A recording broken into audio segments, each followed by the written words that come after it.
이 땅에서 하나님의 나라를 사는 사람의 제목으로 말씀을 전하도록 하겠습니다. 우리 서로 인사하겠습니다. 잘 오셨습니다. 예. 우리 사랑하는 여러분, 우리가 하나님의 나라라고 할 때 어떤 이미지가 떠오릅니까?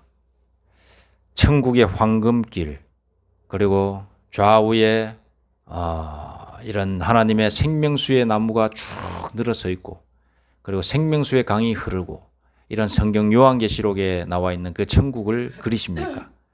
혹은 심판 이후에 들어갈 영광의 세계, 빛의 세계를 떠오르십니까? 그러나 오늘 말씀에 바울이 말하는 하나님의 나라는 그런 세계를 말하는 것이 아닙니다. 미래의 천국만을 의미해서 그렇게 말하는 것이 아니라 이 땅에서의 하나님의 나라가 어떻게 임하는지에 대해서 말을 하고 있는 것입니다. 헬라어로 바실레이아 투 데우라는 표현이 있습니다. 하나님의 통치라는 뜻인데, 이 하나님의 나라는, 이 땅에서의 하나님의 나라는 하나님께서 그들 한 사람 한 사람의 마음속에서 통치하고 있는 상태, 그 상태를 가리켜서 오늘 바울이 말하는 하나님의 나라가 표현되는 것입니다. 따라서 바울이 말한 하나님의 나라는 시간적으로 미래의 장소가 아니라 현재적으로 이 땅에서의 삶 속에 임하는 하나님의 다스림을 의미하는 오늘 이 시간에 바울이 말한 하나님의 나라가 되겠습니다. 여기 있죠. 하나님의 나라는 이렇게 나오지 않습니까? 여기서 말하는 바울은 바로 이 땅에서의 하나님의 나라를 말하는 것입니다. 즉 하나님의 나라란 하나님께서 지금 이 순간 나의 마음과 생각과 행동을 다스리고 계신 상태, 그 자체를 말하는 것입니다. 당시 로마 교회는 여러 가지 문제가 있었습니다. 로마서라고 되어 있죠. 로마서. 로마 교회에 보내는 바울의 편지가 되겠습니다. 자, 그래서 로마 교회에 여러 가지 문제가 있었는데 어떤 문제가 있었느냐? 먹는 데 문제가 있었어요. 먹는 데. 교회 안에서 이 먹는 문제 때문에 분란이 일어났다라고 기록되어 있습니다. 로마로 온 유대 성도들과 오래전부터 살고 있었던 로마에 살았던 토착 유대인들이 있었어요. 예루살렘에서부터 온 유대인 성도가 있었고, 로마로 온 성도가 있었고, 옛날부터 몇 대에 거쳐서 제외, 그러니까 로마인이죠. 유대 로마인이죠. 그 로마에서 토착처럼 살고 있었던 유대인들이 있었어요. 다 같은 혈족은 유대인입니다. 그러나 예루살렘으로부터 1세대 당대에 온 그 유대인들은 자, 어떻게 했습니까? 예루살렘에서 살던 전통과 의식을 가지고 로마로 이렇게 온 겁니다. 대신에 로마에서 계속해서 2세, 3세까지 살았던 사람들은 자기들은 유대인이지만은 그 로마의 문화와 전통을 어느 정도 받아들였을 겁니다. 그래서 말하는 거라든가 생각하는 것이 이상하게 대화를 하면은 잘 안 맞는 거예요. 같이 로마에 와가지고 하나님을 믿고 하나님의 아들 예수 그리스도가 자신들의 구주라고 고백하면서 한 공동체를 이루었음에도 불구하고 이쪽에는 예루살렘에서부터 온 유대인, 이쪽에는 로마에서 원래 살던 유대인, 딱 나눠져 가지고 서로 내가 올래 네가 올래 이러면서 싸우고 있었던 그런 상황이었습니다. 그런 상황에서 사도 바울이 그 소식을 들은 거죠.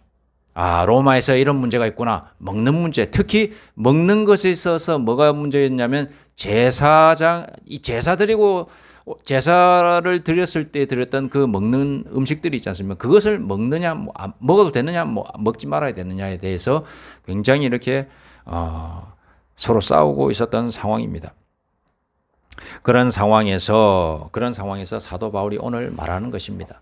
하나님의 나라는 먹는 것과 마시는 것이 아니요 오직 성령 안에 있는 의와 평강과 희락이다. 이렇게 말을 하면서 다 결론을 맺어주고 있는 것입니다. 로마 교회의 영적 지도자인 사도 바울이 그렇게 말을 하는 겁니다. 하나님의 나라는 먹는 것하고 마시는 것이 중요한 것이 아니다.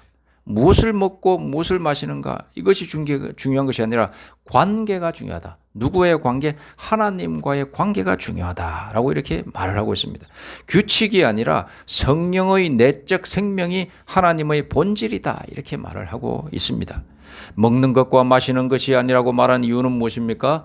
단순히 음식 문제 때문이 아니었습니다. 그 문제는 신앙의 중심이 어디에 있느냐 하는데 문제였습니다. 너희의 마음과 너희의 믿음이 어디에 중점을 두고 있느냐, 이것이 문제였다는 것입니다. 믿음은 교회 출석의 횟수에 있는 것이 아닙니다. 예배당의 크고 작음에 있는 것이 아닙니다. 그 한 사람 한 사람의 마음이 어디로 향하고 있느냐, 그것이 중요하다는 것입니다. 그 마음에 하나님이 다스리시는가가 중요하다, 이 말씀입니다. 즉 형식이 아니라 규칙이 아니라 성령의 내적 생명이 하나님 나라의 본질인 줄로 믿습니다. 바울은 이 땅에서의 하나님의 나라를 사는 신앙인의 상태에 대해서 말을 하고 있습니다. 어떤 상태다? 의와 평강과 희락이 가득한 상태가 되어야 된다. 오직 성령 안에서 의와 평강과 희락이 가득한 상태가 바로 이 땅에서 하나님의 나라를 사는 신앙인의 상태다, 이렇게 말을 하고 있습니다. 즉 성령께서 우리 마음과 생각을 통치하실 때 이 땅에서 하나님의 나라를 사는 사람들의 특징, 신앙인의 특징이 되는 것이다. 구체적으로 의와 평강과 희락이다. 이 세 가지를 말을 하고 있는 것입니다. 자, 첫 번째로 의를 보겠습니다. 의는 그럼 무엇을 말하는 것인가? 성령 안에서의 의는 뭔가? 헬라어로 보니까 디카이 오시네라는 뜻인데, 디카이 오시네는 하나님을 믿는 믿음을 의미합니다. 우리의 믿음이 디카이 오시네입니다. 디카이 오시네. 오직 의인은 믿음으로 말미암아 살리라. 로마서 1장 17절에 나오고 있는 말씀인데, 여기서 오직 의인이 나오죠. 이 의인은 누구를 가리키는가? 어떤 사람을 가리키는가? 그것은 하나님을 진실로 믿는 자를 가리키는 자를 말합니다. 하나님을 진실로 믿는 사람을 가리켜서 의인이라고 지칭하는 겁니다. 우리가 선행을 해서 의인이 되는 것이 아닙니다. 내가 죽도록 고행을 한다고 해서 그 사람이 의인이 되는 것이 아닙니다. 우리가 거룩한 행동을 한다고 해서 그 사람이 의인이 되는 것이 아닙니다. 하나님을 믿고 그의 아들 예수 그리스도를 자신의 구원주로 믿는 사람을 가리켜서 하나님은 그를 의인이라고 지칭해 주는 것입니다. 그런 사람은 믿음으로 말미암아 사는 겁니다. 그래서 그 의인은 오직 믿음으로 말미암아 살리라가 되는 겁니다. 하나님의 나라는 자신의 의로움이 아니라 그리스도의 의가 통치하는 나라입니다. 내가 옳다, 내 말이 가장 바르다는 자존심이 통치하는 것이 아니라 하나님이 옳습니다라고 하는 겸손한 순종이 있는 곳입니다. 이 예루살렘으로부터 온 유대 성도들 안에는 성령 안에서의 의를 가진 복음적인 신앙인으로 너희는 다시 거듭나야 할 것 같다라고 하면서 바울이 말을 하고 있는 겁니다. 너희의 마음속에 예수를 믿었고 하나님을 진실로 믿는다면 먹고 마시는 것에 너희가 중점을 둬서 말을 하는 것이 아니라 하나님을 믿는 믿음이 중요하다는 것을 너희가 다시 한번 깨달아야 될 것이다 라고 바울이 그래서 이렇게 이야기하는 겁니다. 두 번째로 평강입니다. 바울은 성령 안에서 평강을 이 땅에서의 사는 신앙인의 요소로서 말을 하고 있습니다. 하나님의 나라를 사는 사람의 요소로 이야기하고 있습니다. 평강은 에이레네입니다. 에이레네. 바울이 말하는 평강은 돈이 많아서 오는 평강이 아닙니다. 세상 권력을 다 가져서 오는 평강이 아닙니다. 세상적으로 부족한 것이 없어서 오는 평강이 아닙니다.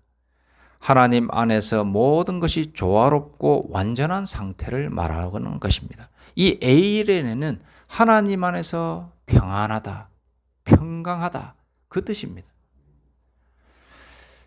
화가들을 모아놓고 평화를 주제를 딱 주고 평화를 그려보십시오 라고 이렇게 화두를 던졌습니다. 그랬더니 한 화가는 이렇게 그랬습니다. 푸른 호수를 그려서 이것이 평화입니다.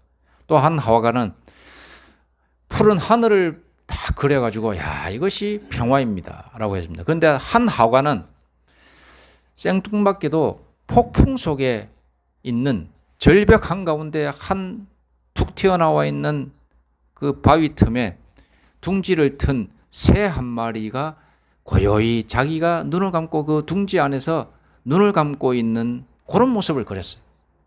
그러면서 이것이 평화입니다 라고 표현했습니다.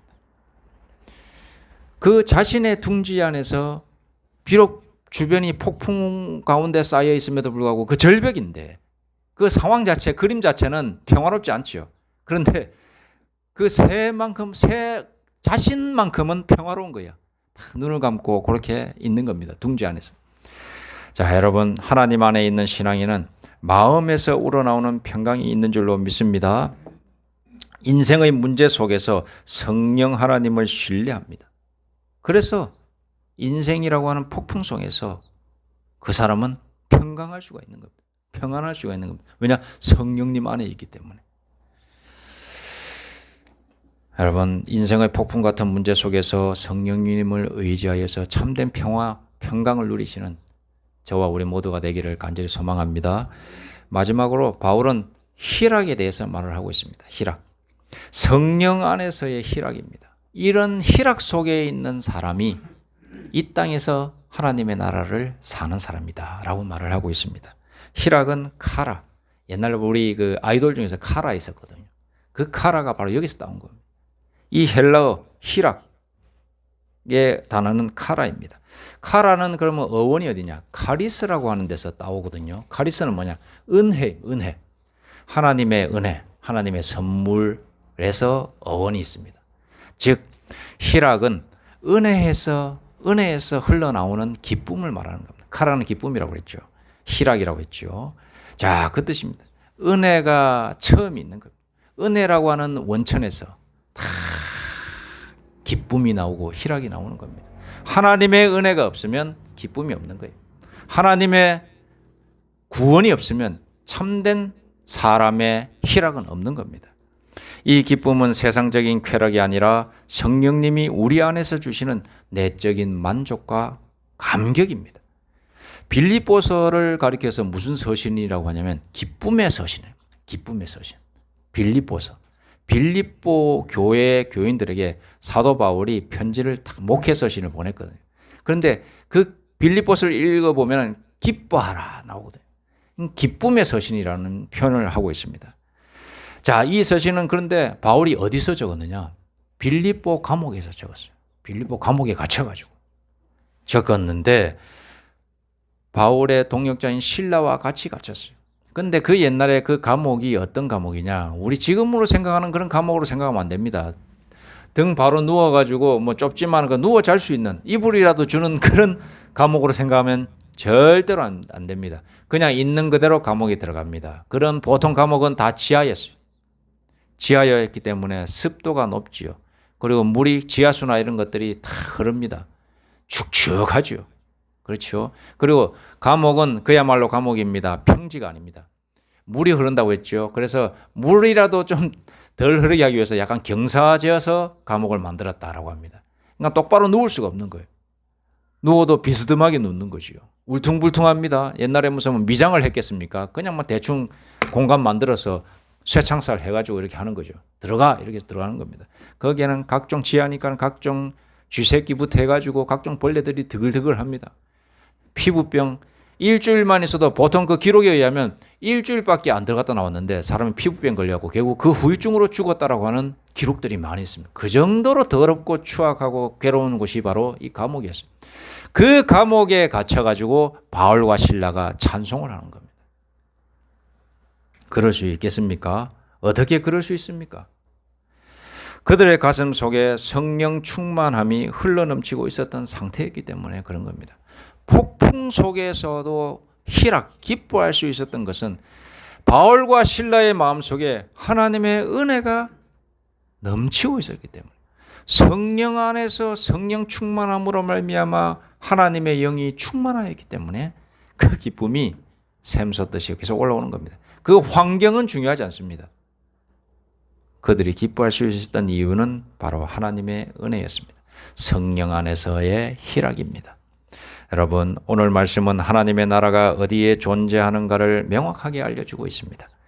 그것은 먹고 마시는 것, 의식주의 안락함에서 오는 외적 만족에서 오는 행위가 아니라 성령님께서 주시는 의와 평강과 희락의 세계에 있는 신자에게 존재합니다. 이 시간 우리의 가정 속에서 성령께서 주시는 의와 평강과 희락이 있으면 얼마나 좋겠습니까? 내 삶, 우리의 삶 속에서 성령님께서 주시는 의와 평강과 희락이 흘러넘치면 얼마나 행복할까요? 우리의 인생 가운데 성령님께서 나를 인도해 주셨다. 참 우리 그 복음성가에도 보면은 내 인생 여정 끝내요 이렇게 해서 쭉 해서 우리 하나님께서 인도하셨다 이러면서 마치는 찬양이 있는데, 자 여러분 그렇게 우리가 고백할 수 있는 사람이라면 얼마나 행복하겠습니까?